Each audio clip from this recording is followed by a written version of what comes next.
El oro ha sido ese metal codiciado por los pueblos que ha llevado, pues, por ejemplo, a grandes momentos históricos. El oro es realmente una quimera y cuando hablamos de oro, a todos se nos ven los ojos. El asunto del oro es una construcción más romántica, más del siglo XIX, y a partir de ahí hacia nuestros días.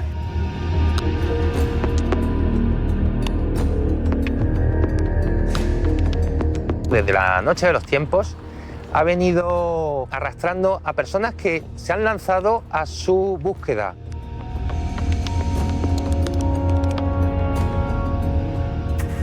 Sobre el oro en Granada hay tantas leyendas como realidades.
Granada es una ciudad cargada de leyendas. Una de esas leyendas es la existencia de una montaña de oro que sería la propia Alhambra.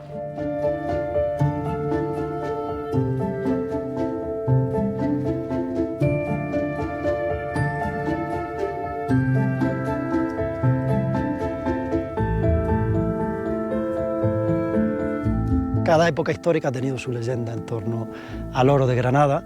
Hoy y en muchas épocas pasadas sabemos a ciencia cierta que efectivamente hay oro en Granada.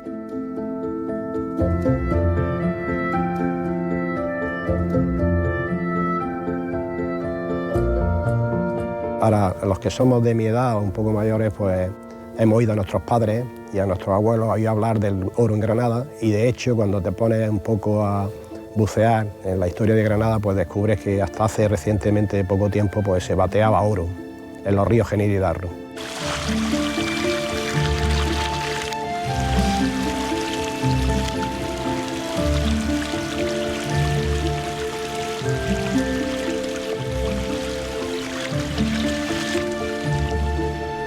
Uno de los ríos principales de la ciudad, el río Darro, todavía tiene el nombre que alude directamente al oro en latín, aurum, y el río Darro es de hecho uno de los ríos donde hasta nuestros días actuales todavía existen bateadores, aureanos, como los llamamos aquí en Granada, o dormilleros que trabajan directamente en el río para extraer ese recurso mineral que es el oro.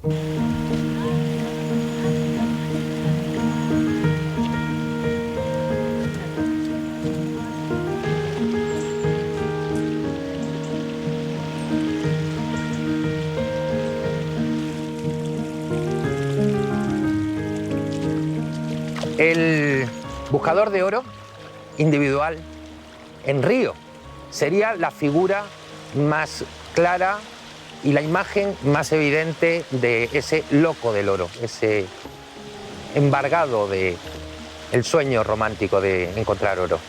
Ese buscador de oro tradicionalmente ha utilizado una batea, un recipiente con el que filtrar la arena del río y extraer las pepitas que encontrara. Esa batea ha dado nombre a su propio oficio de bateador del oro, y también aquí en Granada se ha denominado aureano.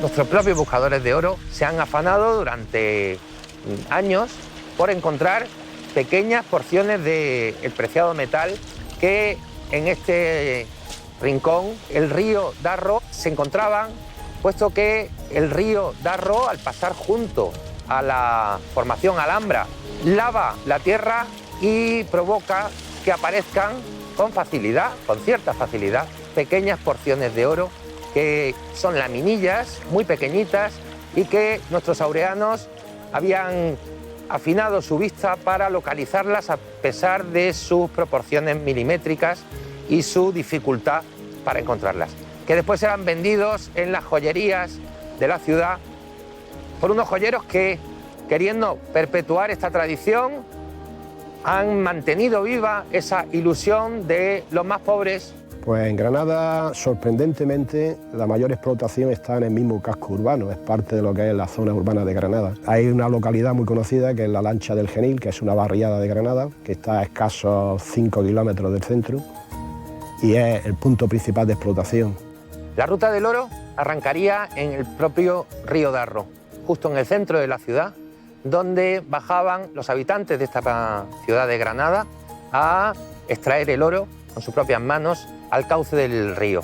Ellos se venían con sus bateas al pie de la propia Alhambra, en el Paseo de los Tristes, en la acera del Darro, al pie de la iglesia de San Pedro, y se afanaban durante horas, en jornadas hasta de 14 horas, con los pies metidos dentro del frío río, para conseguir unas pequeñas porciones de oro que podían llegar pues, a 1, 2, 3 gramos.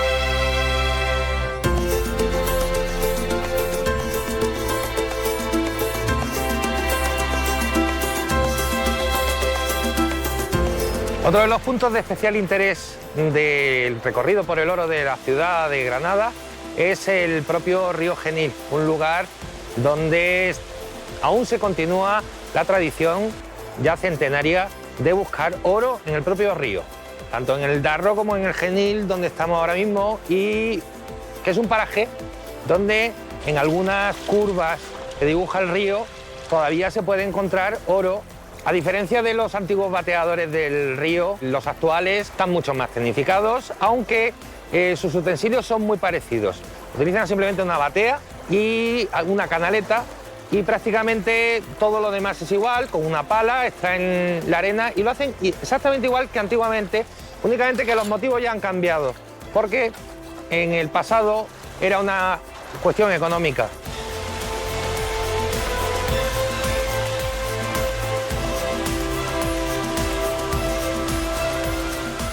Bueno, pues las zonas que escogemos para el bateo de oro suelen ser los meandros, el principio y el fin de las curvas, cataratas, pequeñas pozas. Esos son los mejores sitios para encontrar el oro. Detrás de rocas muy grandes también. Bueno, y una vez que ya tenemos la corriente, ponemos la canaleta encima. El granate es uno de los minerales que sirve como orientación para saber que hay oro. El motivo es porque es un mineral más pesado que la mayoría, como puede ser cuarzo. En esta zona del río hemos encontrado bastante granate, como se puede observar en algunas bateas, y en esta roca que está totalmente llena de cristales de granate. Y es un síntoma que nos permite decir que existe la posibilidad de que haya oro. Y por eso estamos probándolo en esta zona. No pretendan nunca hacer esto por dinero, porque no da dinero, ¿eh? Esto se saca muy poquito y tiene pues la emoción para el que sea coleccionista de algo, buscador de algo. La canaleta tiene una serie de trampas y el oro, como pesa el doble que el plomo y mucho más que otros minerales, se va quedando en estas trampas.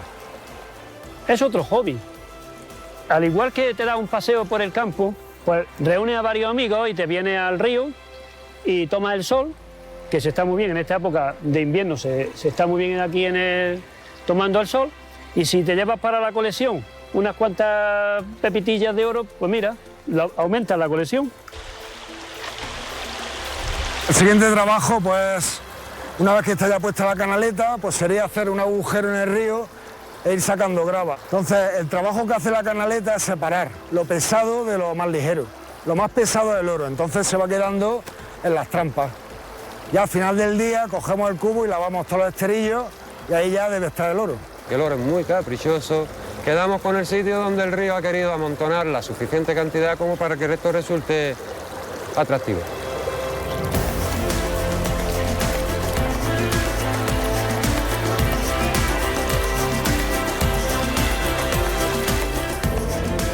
A la falda de la propia Alhambra, por donde pasa el agua, dos ríos, en concreto el Darro y el Genil, debajo pues, de las piedras y de toda esa mezcla de minerales en donde se va a encontrar esas pequeñas láminas que quieren localizar todos los buscadores de oro, esos aureanos granadinos. ¿Y por qué estos dos ríos? Pues precisamente porque pasan lamiendo, podemos decir, unas unidades geológicas que son las que contienen ese oro depositado. El oro se encuentra dentro de lo que se llama el conglomerado Alhambra. Y el conglomerado Alhambra recibe este nombre porque la propia Alhambra se asienta, está construida en este mismo tipo de roca. Y el conglomerado Alhambra es un detritus que se ha producido por destrucción de las rocas que aparecen en la parte alta de Sierra Nevada. Entonces los torrentes que en su momento discurrían por la parte alta de la sierra arrastraban las rocas que se iban erosionando y las depositaban justo al pie de la montaña. Entonces uno de estos depósitos es precisamente el conglomerado Alhambra. Y la particularidad es que no solo arrastraban rocas, sino que a través arrastraban trocitos muy pequeños de oro que estaba disperso en esa roca.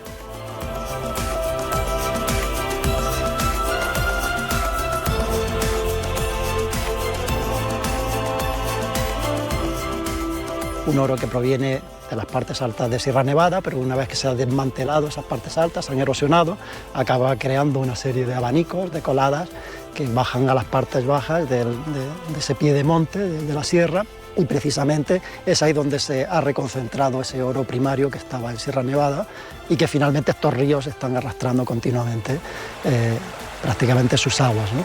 La extensión del conglomerado Alhambra es desde el punto en que nos encontramos ahora mismo, que es la lancha del Genil, hasta la misma entrada de Granada, al inicio de la carretera de la sierra. Con lo cual no solo en los dos ríos se puede encontrar oro, sino en esas masas de conglomerado que además portan el nombre de uno de los monumentos más insignes de Granada, la Alhambra, conglomerado Alhambra, porque precisamente la Alhambra se monta sobre esos conglomerados en la Edad Media.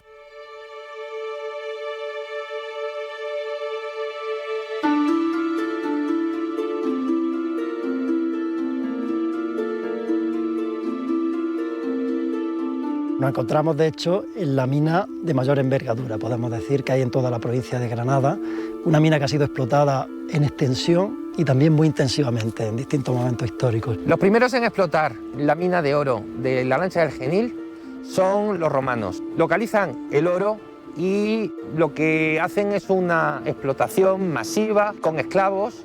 Los romanos eligieron esta zona porque era la más próxima a Sierra Nevada, que es de donde proviene el oro, y además, como el oro se arrastraba como sedimento por los torrentes, cuando se frenaban estos justo al pie de la montaña, el material más grueso junto con el oro, que es más pesado, se quedaba retenido en la parte más próxima a la montaña. Las técnicas fueron muchas, fueron varias las que se utilizaban. Todas eran técnicas de minería hidráulica en las que el agua estaba presente de una manera u otra para poder erosionar. La que nos ha llegado con un término quizás más sonoro y más conocido es la que el mismo Plinio el Viejo describe y él dice que lo que se producía era la ruina de los montes, literalmente. Como ellos no tenían explosivos, idearon en su momento una técnica particular muy conocida que se conoce con el nombre de ruina montium. Básicamente lo que consistía es en horadar el cerro con una serie de pozos y canales. Cuando ya estaba construido ese sistema de pozos y galerías que no tenían traducción al exterior, galerías ciegas que se quedaban muy próximas al borde de la montaña, pero que no salían hacia el exterior. Entonces, una vez que tenía ese sistema, inundaban las galerías y los pozos y el aire se comprimía hacia la parte más distal de la galería y en un momento determinado explotaba la montaña. Entonces conseguían que la montaña se desmoronara sin utilizar explosivos. Y esa montaña ya desmoronada, desagregada, era la que era más fácil para lavar y para separar el oro.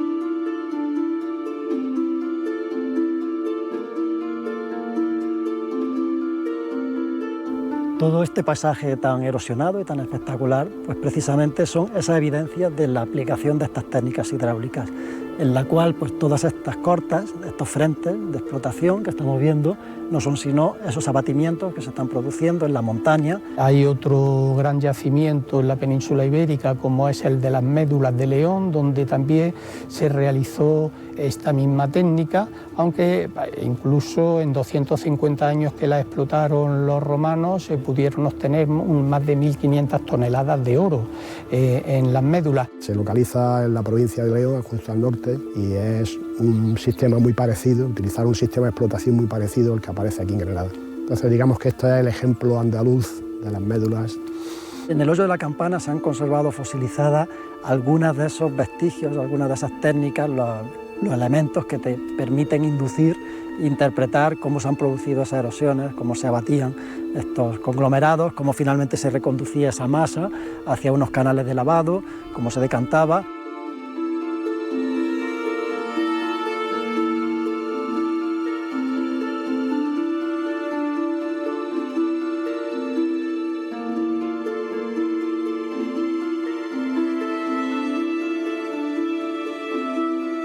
Una labor a veces difícil poder determinar a qué periodo pertenecen algunos de ellos, pero sí sabemos, por ejemplo, en concreto, que aquel que tenemos enfrente es uno de esos agujeros que pertenecen a época romana, porque además tenemos situado precisamente encima los restos de uno de esos depósitos de agua donde se acumulaba el líquido.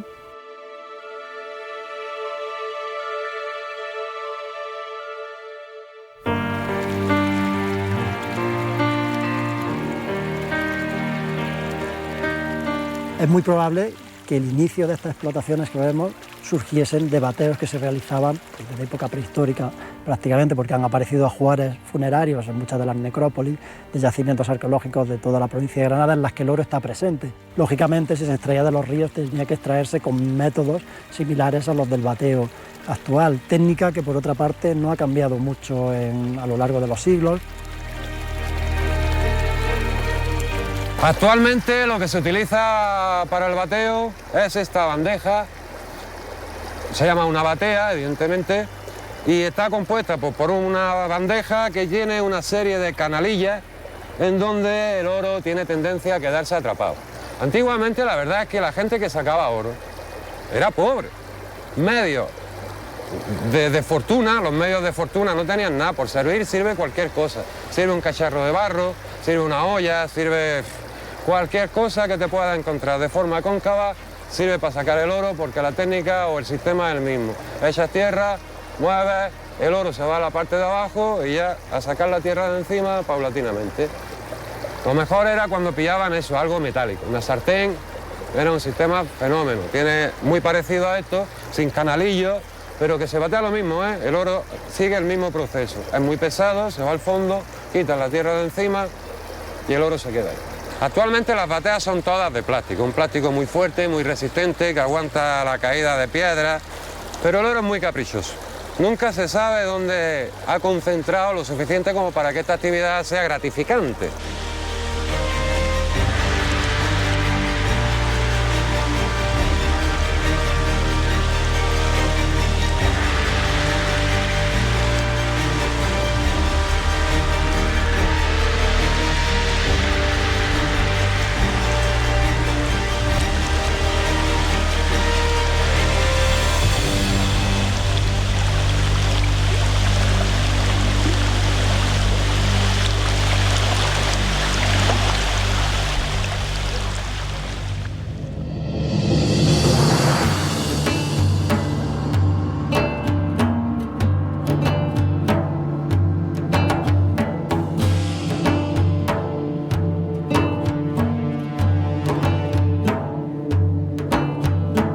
Después de la época romana tenemos que las sucesivas civilizaciones que se asientan en Granada localizan y vuelven a explotar el preciado metal con la utilización, por ejemplo, por parte de los árabes de esclavos cristianos que eran conducidos hasta la mina para realizar la extracción también masiva del oro. El periodo medieval es un periodo en Granada muy intenso, como sabemos.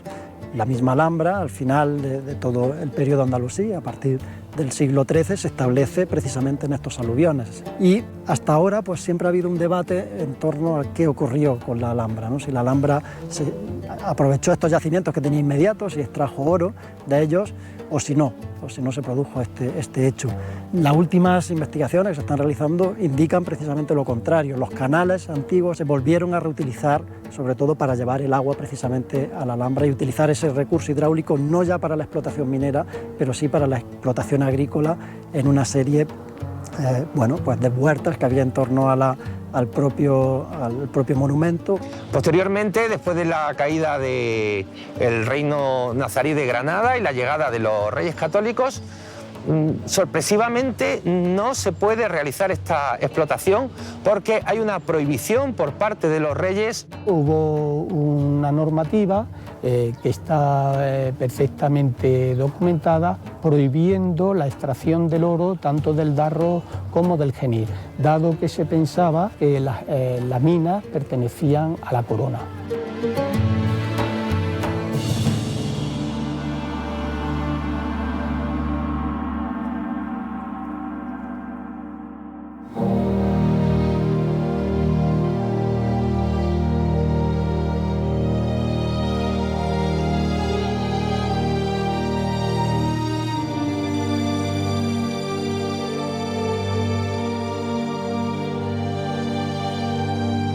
Después de los Reyes Católicos habría que esperar sobre todo a un momento determinado de la historia, que es 1825, cuando la liberalización un poco del sector minero a través de las nuevas leyes de minas que se establecen, permiten prácticamente denunciar un terreno, es decir, adquirir un terreno y pagando simplemente unos cánones al propietario, pues poder explotar sus recursos mineros. Los lugares clave de esta extracción se concentran en el barranco de Doña Juana, en la localidad de Huétor Vega y también en la lancha del Genil, especialmente a partir de 1860, cuando se produce en Granada la gran fiebre del oro que atrae a personas de toda España, incluso de Europa, en busca de esa localización del oro que fue paralela y coetánea con la fiebre del oro americana.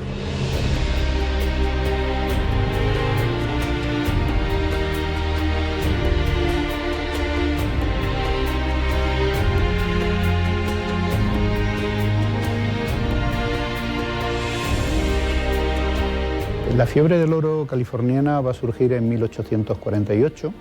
Es un momento clave de la historia de los Estados Unidos por dos razones. La primera, el país estaba dividido entre norte y sur. Una división que finalmente va a terminar con la secesión del sur y una guerra civil.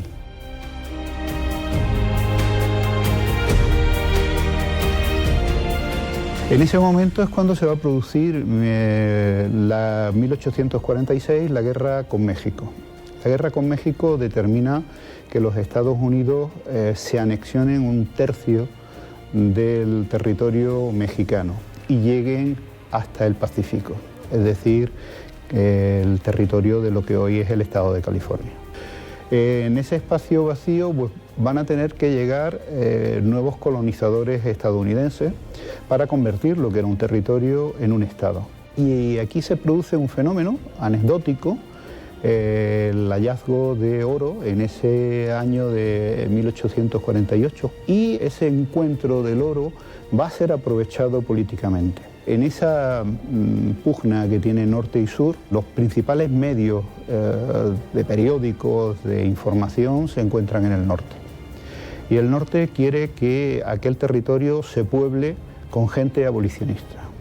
Por tanto, se le va a dar una repercusión mediática muy superior a la que nunca había tenido algún tipo de hallazgo de oro.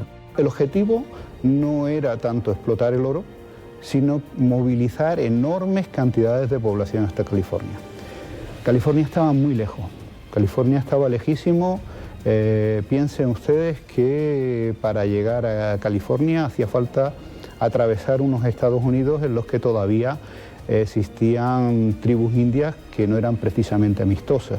Entonces solamente una idea de hacerse rico de la noche a la mañana podía hacer que miles de personas dejaran su hogar y corrieran hasta ese lugar recóndito de los Estados Unidos.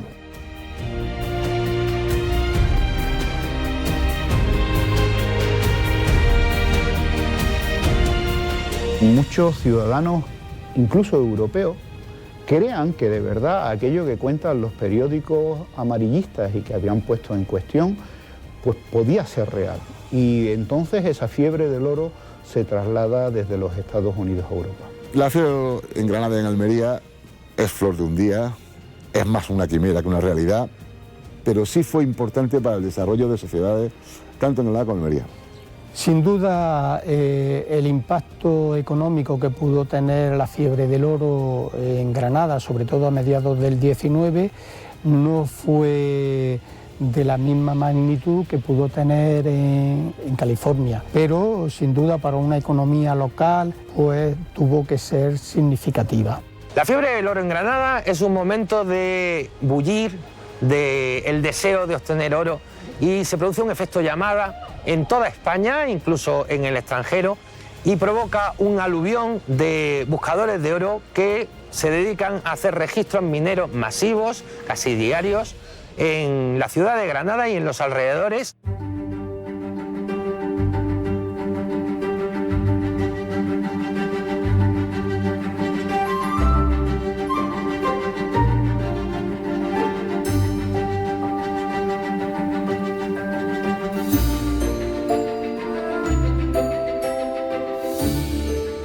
También hay que decir que ninguno de ellos acabó dando unos rendimientos, ni mucho menos como se esperaba, ni tan siquiera el intento más de mayor envergadura que se produjo pues, a partir de la década de 1870 y sobre todo de 1880, cuando una serie de compañías y de empresarios franceses ponen sus ojos en Granada.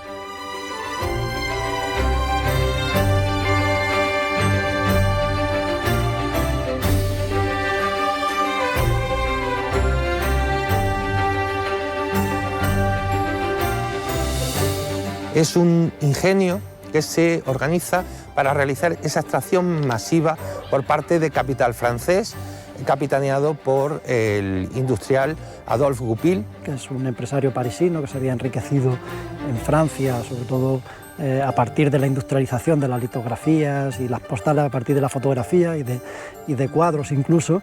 Goupil fue un personaje realmente fascinante en toda esta historia, puesto que no solamente fue un industrial del oro, como un hombre tremendamente rico en la Francia imperial, sino que previamente él había desarrollado su industria, su gran capital, a través de la creación de galerías de arte expandidas pues, por Europa.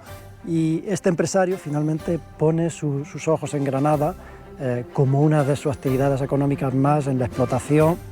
Solicita estos terrenos, varias explotaciones mineras, y él, invirtiendo 10 millones de francos, una cantidad muy importante para la época, inicia lo que podría ser el mayor empeño aurífero, la mayor locura del oro en nuestra ciudad.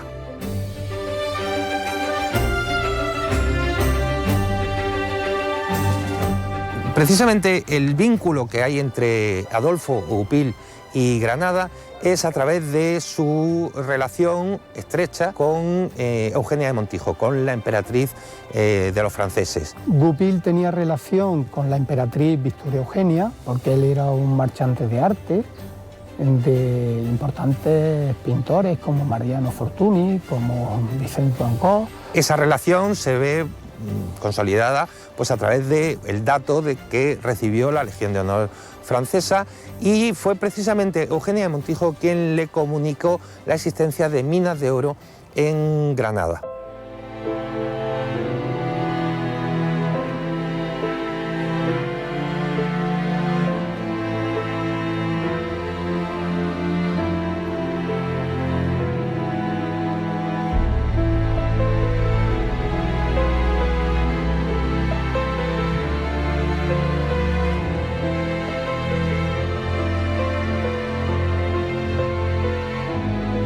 y entra en contacto con otro ingeniero, con Guillemant Taguer, que es un ingeniero formado básicamente en América, es una de las expediciones científicas que manda Napoleón III a México, y allí entra en contacto con las explotaciones, las grandes explotaciones que están empezando a realizarse en California, con lo cual conocen las técnicas de primera mano, las técnicas más avanzadas que se están realizando de explotación en yacimientos aluviales, con uso hidráulico igualmente. Hemos visto que el sistema es diferente al que se utiliza en época previa, y llega de la mano de Adolfo Goupil a Granada como ingeniero principal de todas sus obras, ¿no?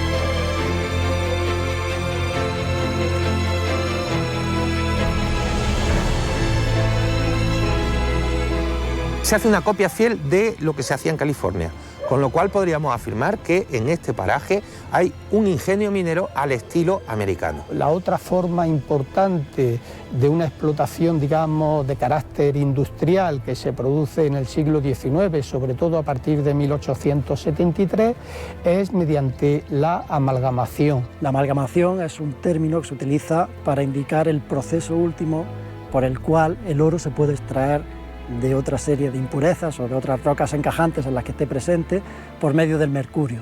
En la fábrica del oro lo podemos ver hoy en día, tanto la piscina donde se hacía la amalgamación con el vertido de mercurio y la separación entre el oro y los demás elementos que venían acumulados.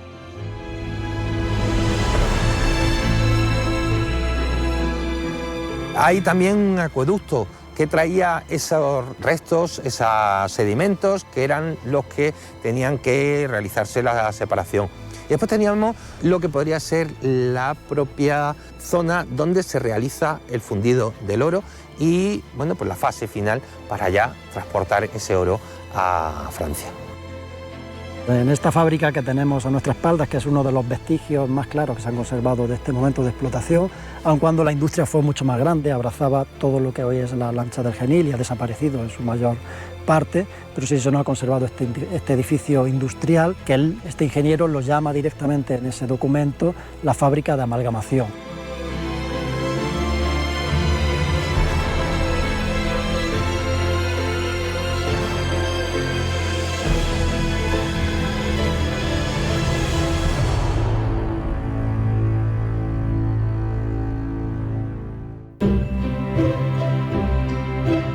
En todo el paraje de la Hoya de la Campana quedan hoy en día abandonados y cubiertos por la maleza, aunque visibles, diversos canales de decantación. También quedan algunas galerías mineras accesibles y visitables que nos indican dónde se extraía el oro en profundidad.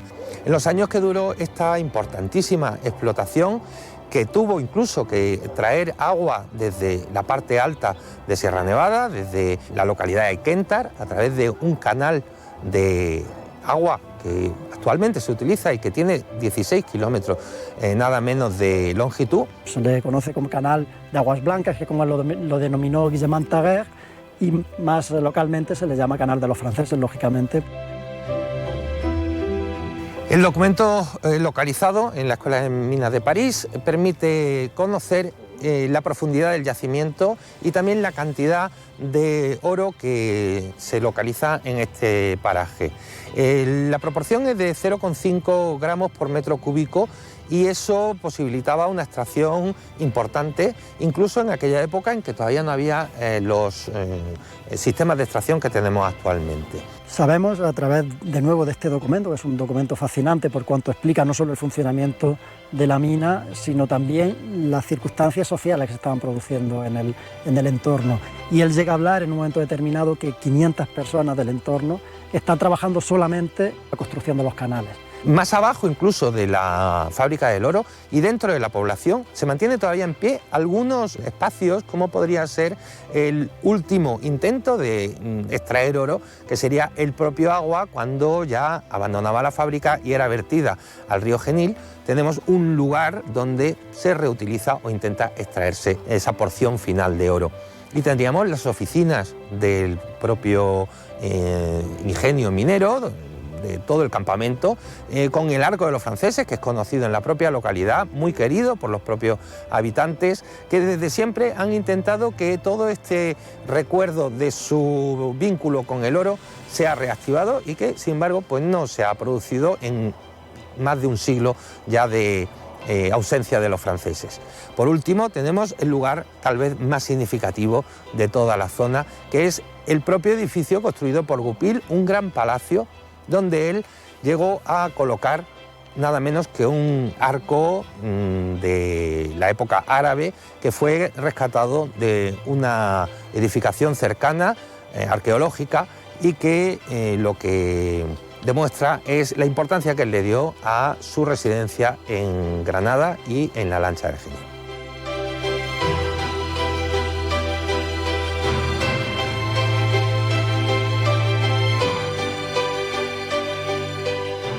Los medios tecnológicos utilizados a finales del 19 hizo que no fuera altamente rentable, porque había que mover 1 metro cúbico de tierra para obtener medio gramo de oro.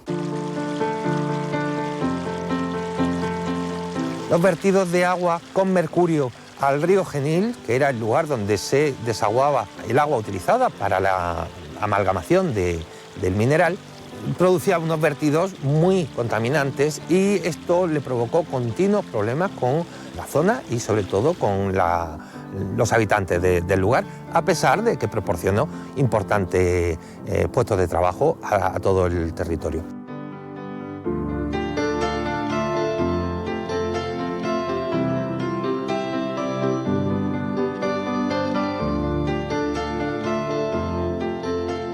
Una vez abandonado el proyecto minero por parte de Goupil, él pues desapareció de Granada, solamente quedó el palacio y el lugar donde había estado el campamento minero, y él se retiró a su propia localidad natal, donde fue alcalde y posteriormente se murió.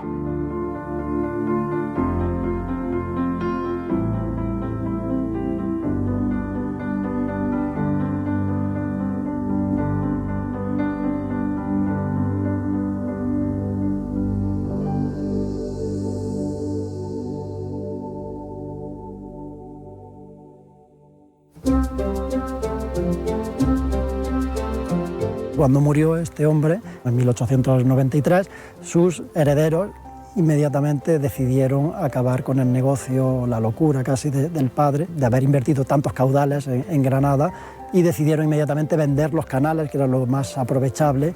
En un primer lugar, al Ayuntamiento de Granada, al Consistorio de Granada, se lo proponen como un canal para traer agua a la ciudad. Es desestimado y luego tiene unos usos más peregrinos, como fábrica eléctrica, incluso se llega a utilizar unos años. Pero a la postre, a mediados del siglo XX, finalmente el Ayuntamiento de Granada reconsidera, ya después de una serie de avatares, que el uso de estos canales puede ser totalmente importante para la ciudad de Granada. El canal de los franceses fue vendido finalmente a la ciudad y hoy en día proporciona suministro de agua a la ciudad de Granada.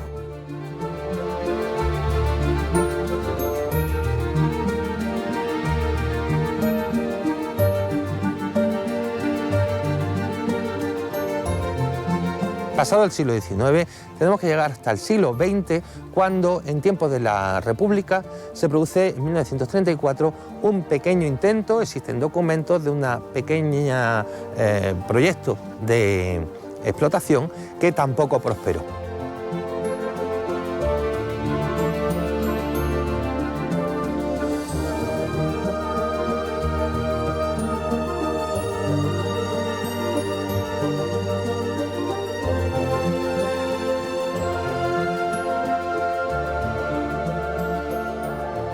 A partir de ese momento hay un vacío en el cual no hay tanto interés de nuevo por explotar, pero sabemos que en la década ya de 1970, de nuevo una serie de empresas tratan de hacer prospecciones por lo menos para ver cuál es la riqueza que tiene realmente estos yacimientos, ¿no? Y es en ese momento cuando sabemos que los tenores en oro pues son en torno a los 300 miligramos por metro cúbico. Y después, el último de todos fue la empresa minera Río Tinto, con capital canadiense, que realizó unas catas y un estudio de la viabilidad de la zona, dictaminando que efectivamente sí que había cantidad de oro apreciable como para retomar la explotación, pero la cercanía de un lugar poblado y también de un monumento como es la Alhambra disuadió pues, para realizar una explotación de una importancia como la que requiere todo este lugar. Desde aquel sueño romántico del francés en Granada no ha habido ningún impulso para retomar esta importante explotación y hoy tenemos una mina de oro abandonada en la parte sur de la Alhambra a la espera de que alguien acometa esta interesantísima empresa.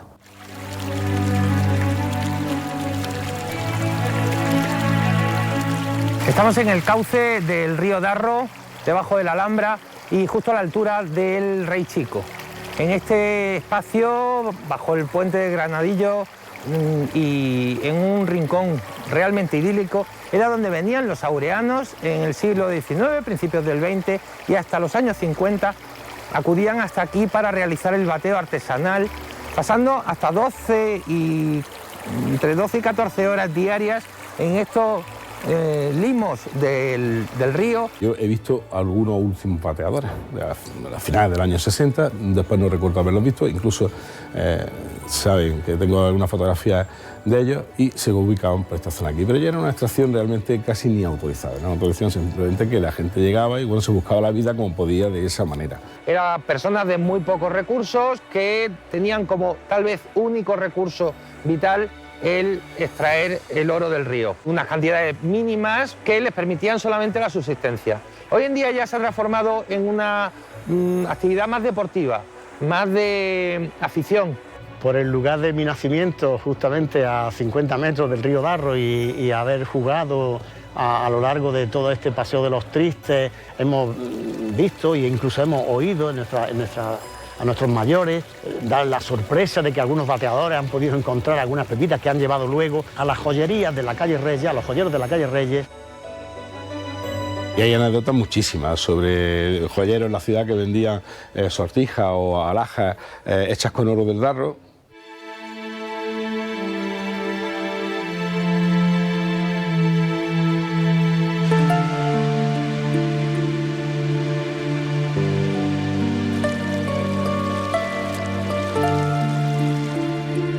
Yo me dedicaba a lo mismo que me dedico ahora, a la joyería.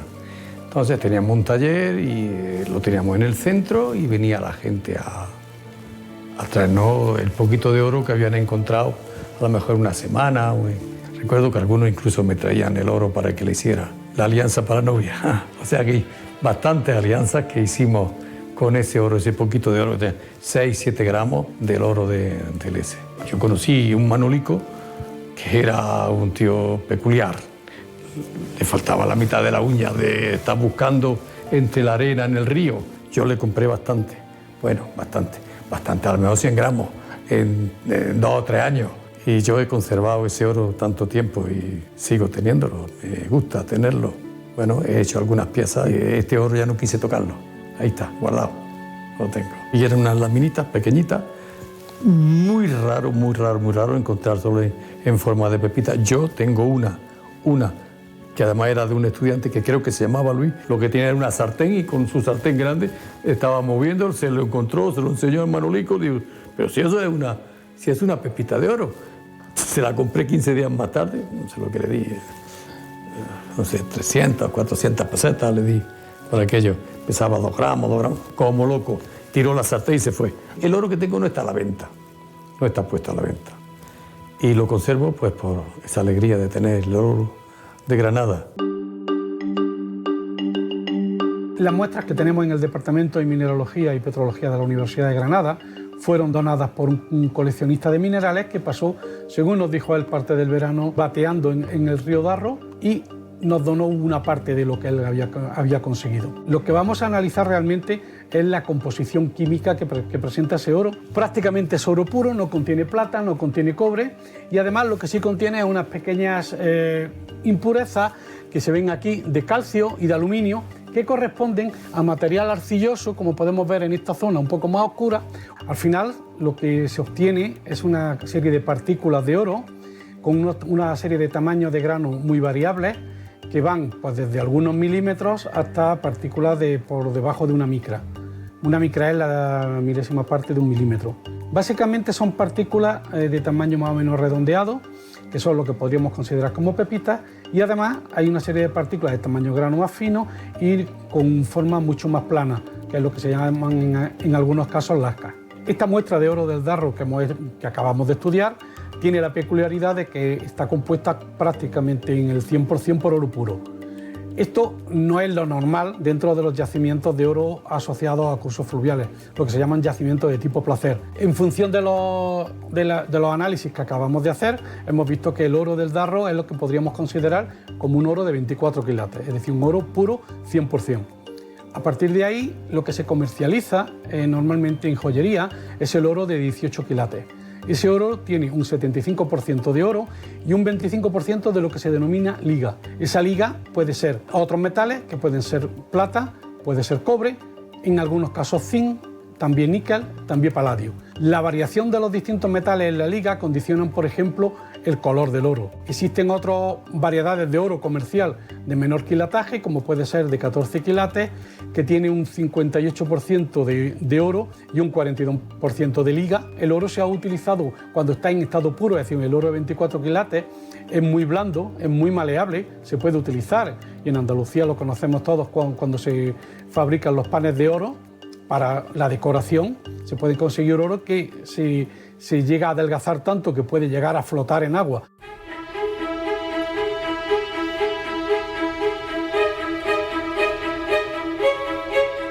Ha habido explotaciones menores en pueblos muy cercanos, como es el caso de Huertorvega, y también en otras zonas de la provincia de Granada, en concreto al norte de Sierra de Baza, en la depresión de Guadix, en un pueblo que se llama Caniles, y en lo que se conoce como el corredor de la Alpujarra, en la localidad de Ugíjar. Caniles está al este de Baza. Caniles es el último pueblo de la provincia de Granada, lindando con la de Almería, y en un contexto geológico muy parecido y similar al de la Lancha de Cene o de Cene de la Vega. Hay una explotación antigua de oro que parece que también la trabajaron los romanos. En Ugíjar, sin embargo, es muy difícil constatar minas de oro que se hayan explotado en la antigüedad. Sí hubo en el siglo XIX algunas tentativas, pero de muy pequeña escala. Entre ellas, uno de los empresarios que estuvo trabajando aquí en Granada decidió también en Ugíjar trasladar parte de su explotación para intentar en una serie de terrenos extraer oro. Desde el punto de vista geológico, son zonas muy similares. Es decir, el oro está contenido en el mismo tipo de roca y además lo que es la historia minera, también por lo que se conoce de documentos y de experiencia de gente de los pueblos, pues es también muy paralela. Bueno, el último punto donde se ha extraído cantidades significantes de oro en la península ibérica ha sido en la provincia de Almería, en Rodalquilar, donde bueno, la explotación es una explotación ya totalmente tecnificada y contemporánea que no tiene nada que ver con estas que vemos en las que el oro está presente en las masas aluviales. Es decir, eso, otro punto en la comunidad andaluza importante es Almería, y por testimonios antiguos sabemos que pudo haber incluso oro pues, en la franja pirítica de Huelva, por supuesto, y en Sierra Morena, aunque fueron lugares explotados inicialmente en los que rápidamente se agotaron esos yacimientos. El oro en la provincia de Almería se concentra en la explotación única que ha habido en el área de Rodalquilar. Rodalquilar está situado en el Cabo de Gata, en una región volcánica, donde además de oro había otras minas. Las minas fundamentales eran de plomo y de plata. A finales del siglo XIX parece que se conoce la existencia de oro porque una fundición en Cartagena, utilizando material del Cabo de Gata, encontró oro cuando fundía ese material. En la actualidad no hay en España ninguna mina de oro, pero sí hay muchos proyectos de oro, con problemas ambientales, con problemas sociales, que yo no voy a entrar a valorar, pero que esa investigación de esos proyectos de oro han dado mucho trabajo en la zona donde han estado, ¿no? Básicamente en Asturias y en Galicia y en Extremadura.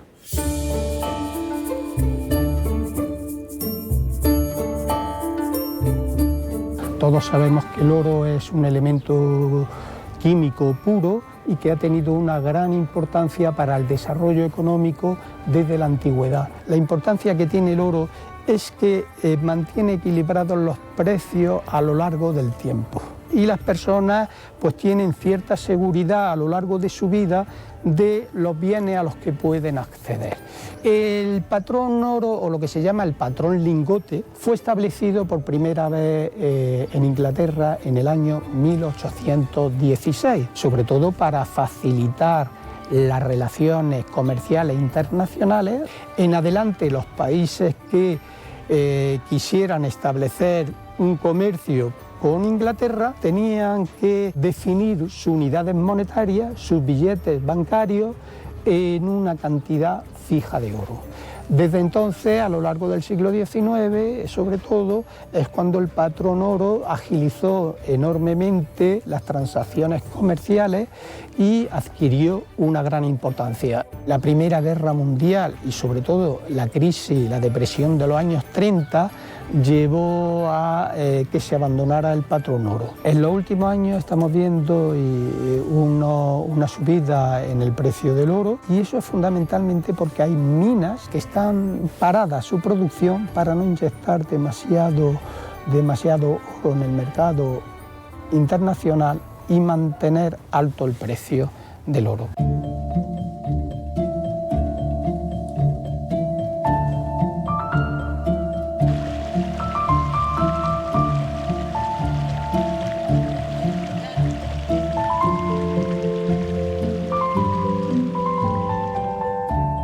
En un territorio tan legendario como es el entorno de la Alhambra, lógicamente tendría que haber muchas leyendas sobre el tema del oro.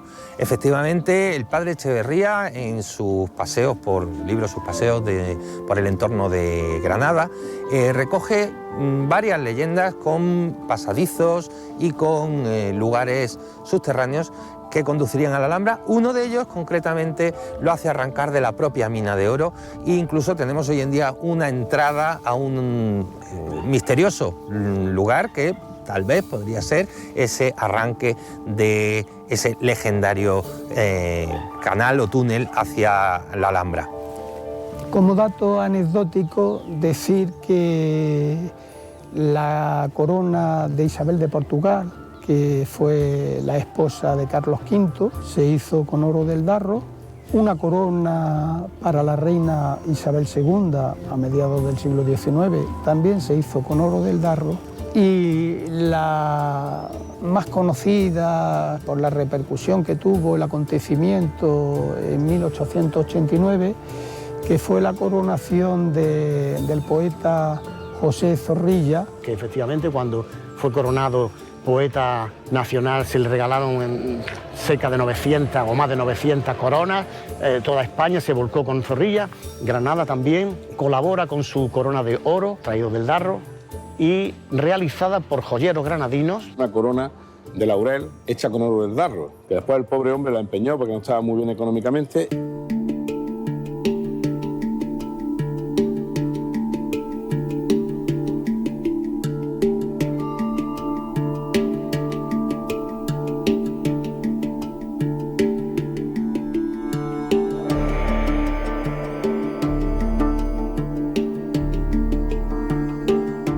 El oro existe, lo que pasa es que a lo que aparentemente está más o menos claro es que no es rentable económicamente y que además tampoco es factible el explotarlo comercialmente por una serie de vicisitudes tales como la ausencia de agua.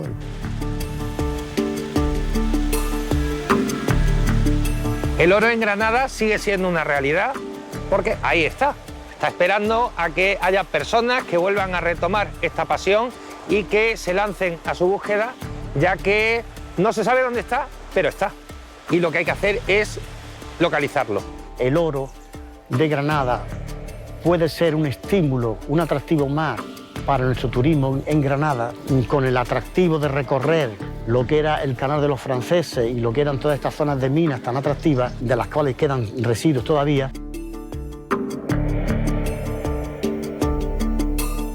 Particularmente pienso que el asunto del oro es una construcción más romántica, más del siglo XIX, y a partir de ahí hacia nuestros días.